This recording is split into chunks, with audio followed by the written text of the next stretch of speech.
ఆడవాళ్ళు తలుచుకుంటే రాజ్యాలే కాదు మొగళ్ళ అహంకారాలు కూడా కూలిపోతాయి. అమ్మాయి కొంగు జారితే కామంతో చూసే మగాళ్ళకి ఆమె కన్నెర్ర చేస్తే ఎలా ఉంటుందో చెప్పే సంఘటన ఇది. అది నాగ్పూర్ లోని కస్తూరిబా నగర్. ఇక్కడ 90% పైగా దళిత కుటుంబాలే, పైగా బీద మధ్యతరగతి కుటుంబాలే ఎక్కువ.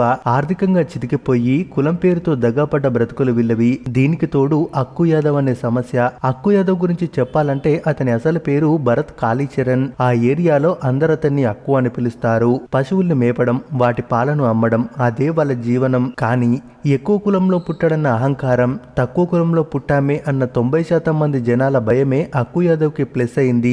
చిన్నప్పుడే చదువు మధ్యలో వదిలేసి చిల్లరగా మారిన అక్కు ఓ గ్యాంగ్ ని వెంటేసుకుని తిరిగేవాడు. చిన్న చిన్న సెటిల్మెంట్లు, ఎదిరిస్తే కొట్టడం ఇదే పనిగా పెట్టుకున్నాడు. అందులో వచ్చే డబ్బులతోనే జల్సాలు చేస్తూ కస్తూరిబా నగర్ ని అడ్డాగా చేసుకుని నాగపూర్ కి చిన్న సైజు దాదాగా మారిపోయాడు. పోలీసులకు డబ్బులిస్తూ తనపై ఎలాంటి కేసులు పెట్టకుండా, ఒకవేళ పెట్టినా వాటిని కొట్టేసేలా డీల్ కుదుర్చుకున్నాడు.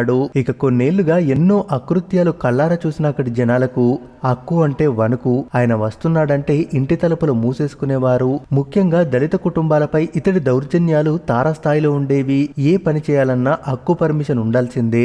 చివరికి పిల్లలు స్కూల్ కి వెళ్ళాలి అన్నా అక్కు ఒప్పుకోవాలి. అలా ఒప్పుకోకుండా బడికి వెళ్తున్న 5వ తరగతి అమ్మాయిని మానభంగం చేశాడు వీడి గ్యాంగ్. ఈ దెబ్బతో అక్కడి చాలా మంది పిల్లలు చదువు మానేశారు. అక్కు అరచకాలను తట్టుకోలేక భయపడి దాదాపు 30కి పైగా కుటుంబాలు ఆ ఏరియాను వదిలేసి వెళ్లిపోయారు. అమ్మాయిలనైతే తమ చుట్టాలింటికి పంపించేవారు. ఎందుకంటే అక్కు ఏ ఇంటి తలపైన తడితే చాలు ఇంట్లో ఉన్న అమ్మాయి లేదా మహిళ ఇతడి పశుకామవాంఛ తీర్చాల్సిందే. ఇలాగే ఓ రోజు పొద్దున 4 గంటలకు ఓ ఇంటి తలుపు తట్టి తన భర్త చూస్తుండగానే సదరు మహిళపై 4 గంటలు దారుణంగా మానభంగం చేశాడు. పురుడు కోసం పుట్టింటికి వచ్చిన 7 నెలల గర్భిణిని వీధిలోకి లాగి పట్టపగలు అందరూ చూస్తుండగానే అత్యాచారం చేశాడు.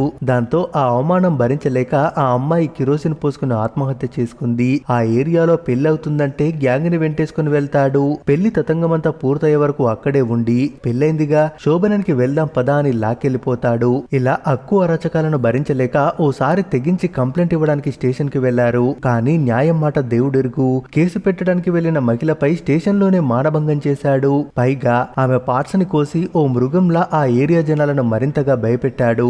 ఇప్పటి వరకు అక్కు యాదవ్ పై పోలీసు రికార్డులలో ఎక్కినవి 3 మర్డర్లు. కానీ ఎక్కనివి ఇంకెన్నో. ఏదో తూతు మంత్రంగా పోలీసులు అరెస్టు చేయడం, సాక్ష్యాధారాలు బలంగా లేవు అని కేసుని కొట్టివేయడం. ఇతనికి భయపడి ఎవరూ కోర్టులో సాక్ష్యం కూడా చెప్పేవారు కాదు. మొత్తం 14 సార్లు అరెస్ట్ అయ్యాడు. అది కూడా ఇక పోలీసులు తప్పదు అనుకున్నప్పుడు. ఇక అక్కడి జనాలకు అక్కు యాదవ్ మాటే శాసనం. ఆ రోజు పనికి వెళ్ళాలి అంటే వెళ్ళాలి, ఇంట్లో ఉండాలి అంటే ఉండిపోవాలి. అంతేకాదు వీడు తాగి వీడి అనుచరులతో ఉన్నాడు అంటే వీధి తలుపులు తీయాలన్నా భయపడేవాళ్ళు అక్కడి జనం. ఆ భయం ఎంతలా ఉండేదంటే బయట ఉండే బాత్రూమ్ కి వెళ్లేవారు కాదు. కొందరు అత్యవసర పరిస్థితుల్లో ఇంట్లో ఉన్న కుండల్లోనే మలమూత్ర విసర్జన చేసుకునేవాళ్ళు. వీడు వెళ్లిన తర్వాత పారబోసేవాళ్ళు. అమ్మాయిలు ఎవరైనా వీధిలో కనిపిస్తే వారి శరీరాల్ని తడిమి గిల్లి గిచ్చి పశువు ఆనందం పొందేవాడు. ఏరియాలో శబ్దం రాకూడదు, నలుగురు గుమికూడి మాట్లాడకూడదు. ఏదైనా ఇంటికి వెళ్లి భోజనం వండమని హుకుం జారీ చేస్తే చచ్చినట్టు చేసి పెట్టాలి. ఇక అక్కుకి వయసుతో సంబంధం ఉండదు. కన్ను పడిందంటే కామం తీర్చుకోవాల్సిందే. ఎదురు తిరిగితే మొగాళ్లను కత్తులతో బెదిరించడం, చంపడానికి కూడా వెనుకాడేవాడు కాదు. మగాళ్ళని నగ్నంగా నిలబెట్టి ఒళ్లంతా సిగరెట్లతో కాల్చుతూ డ్యాన్స్ చేయిస్తాడు. అయితే ఉషా నారాయణ అనే అమ్మాయి ఓ రూమ్ తీసుకుని ఆ ఏరియాలో ఉండేది. కాస్త చదువుకున్న అమ్మాయి. కాలేజీకి వెళ్తూనే పార్ట్ టైం జాబ్ చేసుకునేది. ఈ అమ్మాయిని కూడా చాలాసార్లు వేధించాడు.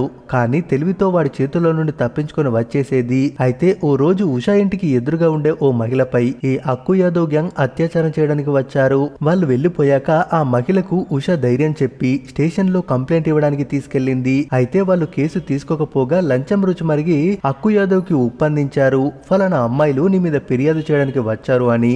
ఇంకేముంది, అదే రాత్రి గ్యాంగ్ ని వెంట పెట్టుకుని ఉషా ఇంటి తలుపు తట్టాడు అక్కు యాదవ్. ఒసేయ్, మర్యాదగా తలుపు తీయవే, ఈ రోజు నీ అంతు తేలుస్తా, నిన్ను నగ్నంగా ఈ ఏరియా మొత్తం తిప్పి నీ ఒంటిని యాసిడ్ తో కాల్చేస్తా అంటూ బాటిల్ ని కిటికీలోంచి చూపించాడు. కానీ ఉషా మాత్రం రవ్వంత కూడా భయపడలేదు. కిచెన్ లో ఉన్న గ్యాస్ సిలిండర్ పైపు తీసి రారా నేను సిలిండర్ పేల్చేస్తాను, అందరం కలిసే తగలబడిపోదాం అంటూ అగ్గిపెట్టె వెలిగించింది. ఆ అరుపులకు ఉషా తిరుగుబడటాన్ని ఇంటి తలుపులు మూసుకొని వింటున్న జనాలంతా ఒక్కసారిగా తలుపులు తెరిచి అక్కు యాదవ్ అంతు చూడడానికి బయటకు వచ్చేశారు. వారి కళ్ళలో భయం లేదు, కోపం స్పష్టంగా కనిపిస్తుంది. అక్కు యాదవ్ 1కి 2 సార్లు కళ్ళు నులుముకొని చూశాడు.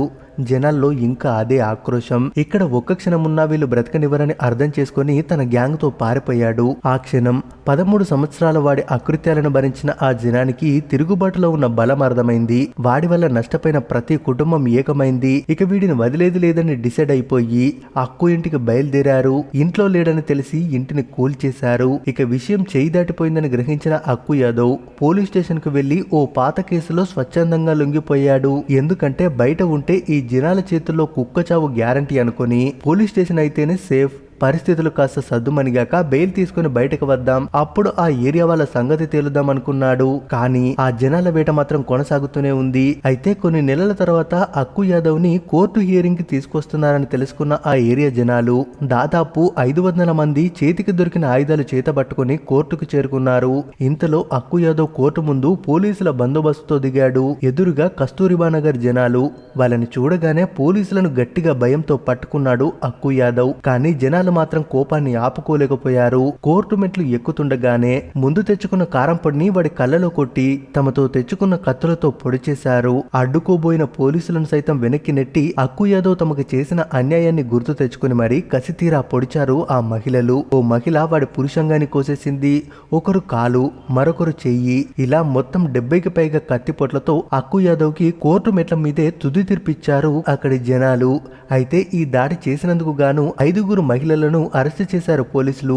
కానీ ఈ పని చేసింది 5 కాదు, 500 మందే కలిసి చేశాం, మమ్మల్ని అరెస్ట్ చేయండి అంటే మమ్మల్ని అరెస్ట్ చేయండి అంటూ ధర్నాకి దిగడంతో తలపట్టుకున్న జడ్జి వారికి బెయిల్ మంజూరు చేశారు. ఇలా ఈ హత్య అప్పట్లో సంచలనం సృష్టించింది. మొత్తంగా 100 గొడ్లను తిన్న రాబందు ఒక్క గాలివానకి కూలిపోయినట్లు 13 ఏళ్లుగా తమని వేధిస్తున్న ఆ నీచుడు ఓ అమ్మాయి దెబ్బకి కొట్టుకుపోయాడు. ఆడవాళ్ళు తిరగబడితే ఎలా ఉంటుందో ప్రపంచానికి చాటి చెప్పారు ఆ ఏరియా మహిళలు.